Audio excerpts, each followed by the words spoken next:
ಪ್ರಯಾಗ್ರಾಜ್ನ ಮಹಾಕುಂಭ ಮೇಳದಲ್ಲಿರುವಂತಹ ಈ ಒಂದು ನಾಗೇಶ್ವರ್ ಘಾಟ್ ಅಂತ ಹೇಳಿದೆ. ಅತ್ಯಂತ ಪ್ರಾಚೀನವಾಗಿರ್ತಕ್ಕಂತಹ ಘಾಟ್ ಇದು. ಇಲ್ಲಿ ಈಗಾಗಲೇ ಲಕ್ಷಾಂತರ ಜನ ಬಂದು ಇಲ್ಲಿ ಎಲ್ಲ ಸ್ನಾನವನ್ನು ಮಾಡಿದ್ದಾರೆ. ದೃಶ್ಯಗಳಲ್ಲಿ ನೋಡ್ಬೋದು. ಈ ಎಲ್ಲ ಕೂಡ ಈ ಗಂಗಾ ನದಿಯ ತಟದಲ್ಲಿ ಇರುವಂತಹ ಅತ್ಯಂತ ಪ್ರಾಚೀನವಾಗಿರ್ತಕ್ಕಂತಹ ಈ ಒಂದು ಘಾಟ್ ಇದು. ಇಲ್ಲಿ ನಮಗೆ ಒಬ್ಬರು ಪಂಡಿತರು ಸಿಕ್ಕಿದ್ದಾರೆ. ಅವರು ನಮ್ಮ ಭಾಗದಲ್ಲಿ ನಾವು ಈಗಾಗಲೇ ಗೋಕರ್ಣ ಮತ್ತು ಶ್ರೀರಂಗಪಟ್ಟಣ ಭಾಗದಲ್ಲೆಲ್ಲವೂ ಕೂಡ ಪಿತೃರಿಗೆ ಏನು ನಾವು ಇದನ್ನು ಅರ್ಪಣೆ ಮಾಡ್ತೇವೆ, ಆ ಪಿತೃ ಕಾರ್ಯವನ್ನು ನೆರವೇರಿಸ್ತಾರೆ. ಮತ್ತು ಇಲ್ಲಿ ಇರುವಂತಹ ಪುರಾತನವಾಗಿರುವಂತಹ ನಾಗೇಶ್ವರ ದೇವಸ್ಥಾನದಲ್ಲೂ ಕೂಡ ಅವರು ಅರ್ಚಕರಾಗಿ ಕಾರ್ಯವನ್ನು ನಿರ್ವಹಿಸುವಂತಹ ನಮ್ಮ ಪಂಡಿತವರು ನಮ್ಮ ಜೊತೆ ಇದ್ದಾರೆ. ಅವರು ಈ ಗಂಗಾಮಯ್ಯ ವಿಚಾರಕ್ಕೆ ಸಂಬಂಧಪಟ್ಟ ಹಾಗೆ ನಾಗ ಸಾಧುಗಳಿಗೆ ಸಂಬಂಧಪಟ್ಟ ಹಾಗೆ ಅನೇಕ ವಿಚಾರಗಳನ್ನು ನಮ್ಮ ಜೊತೆ ಹಂಚ್ಕೊಳ್ತಾ ಇದ್ದಾರೆ. ನಮಸ್ಕಾರ पंडित जी। नमस्कार भैया, नमस्कार। आपको हमारा तरफ से जो मेला चल रहा है इसके बारे में थोड़ा जानकारी लोगों को चाहिए।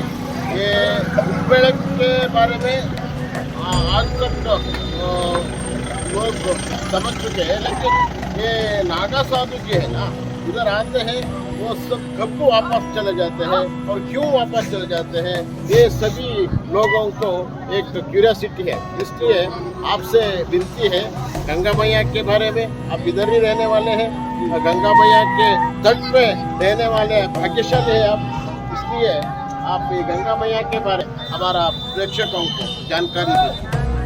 नमस्कार, सुप्रभात, नमामि गंगे भजामि भोलेनाथ। और इस न्यूज को भी हमारी तरफ से ढेर सारी शुभकामनाएं, साधुवाद, आशीर्वाद।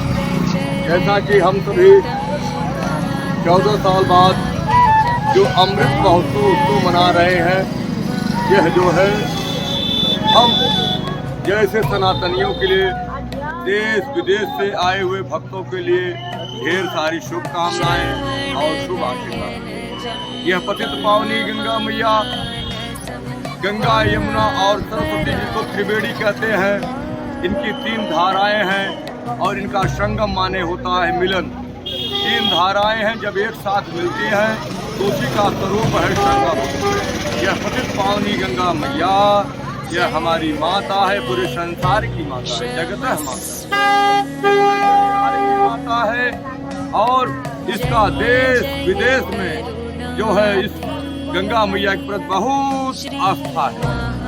जो आप देख रहे हैं गंगा तीर पर जो भीड़ मची है नागेश्वर घाट पर, यहाँ देश विदेश से भी भक्त आए हैं जो है हमारे धर्म में सम्मिलित होकर यह सीख देते हैं कि यह गंगा मैया बहुत प्राचीन गंगा मैया है और यहाँ मुक्ति प्रदान होती है।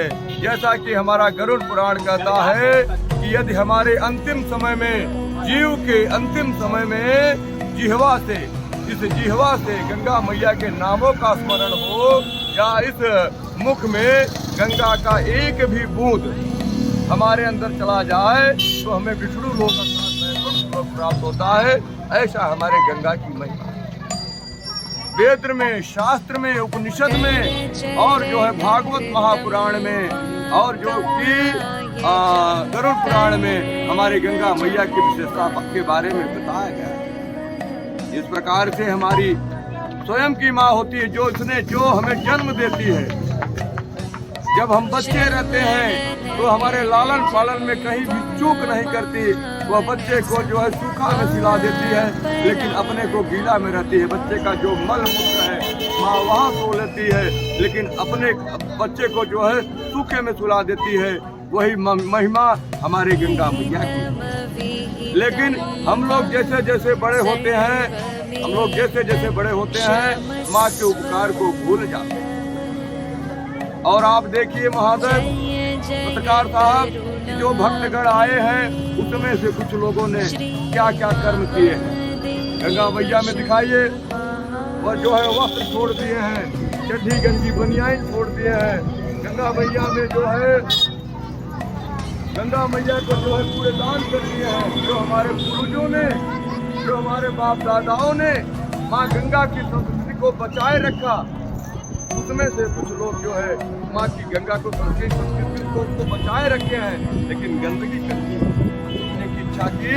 तो आपको पहले ये बता दें कि नागा बाबा जल्दी दिखाई नहीं देते। यह अमृत महोत्सव जो है जब लगता है तो 1 महीने के लिए हमारे नागा बाबा आते हैं, लेकिन 1 महीना के बाद माघी पूर्णिमा स्नान करने के बाद वे लोग जो है श्मशान की होली खेलने के लिए बाबा विश्वनाथ की तरफ चले जाते हैं।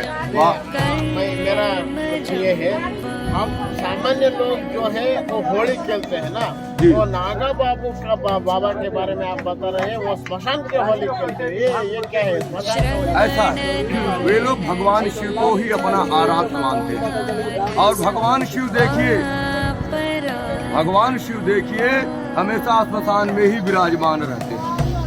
तो ये लोग नागा लोग जो होते हैं, किन्नर होते हैं, ये लोग जो है वहाँ बाबा के श्मशान में रहकर होली खेलते हैं, क्योंकि बाबा को, भगवान भोलेनाथ को अपना आराध्य मानते हैं।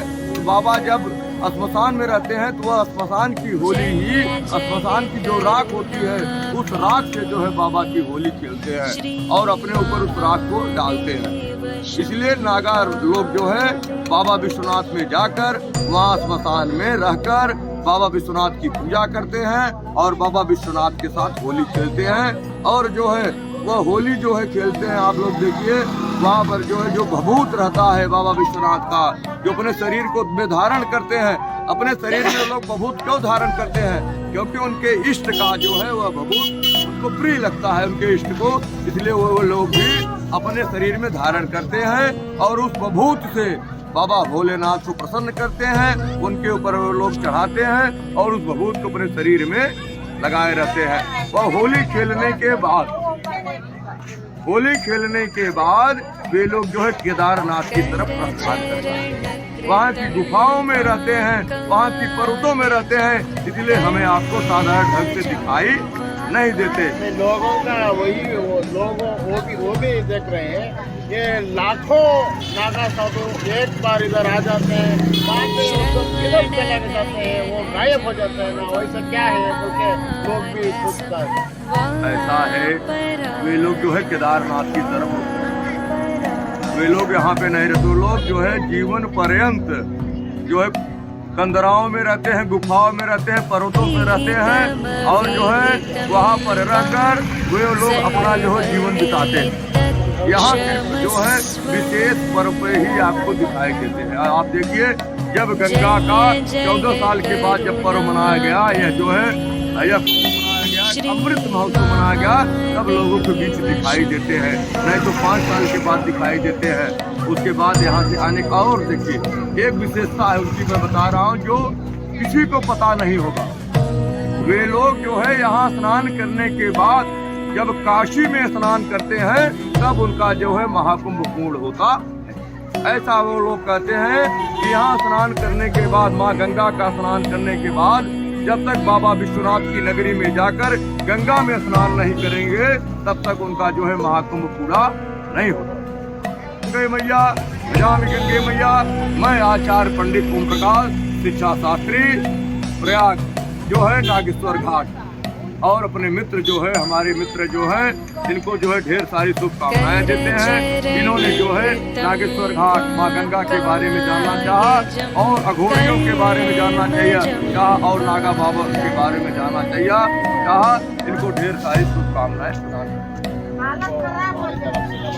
कल्याण मस्तु, आरोग्य मस्तु।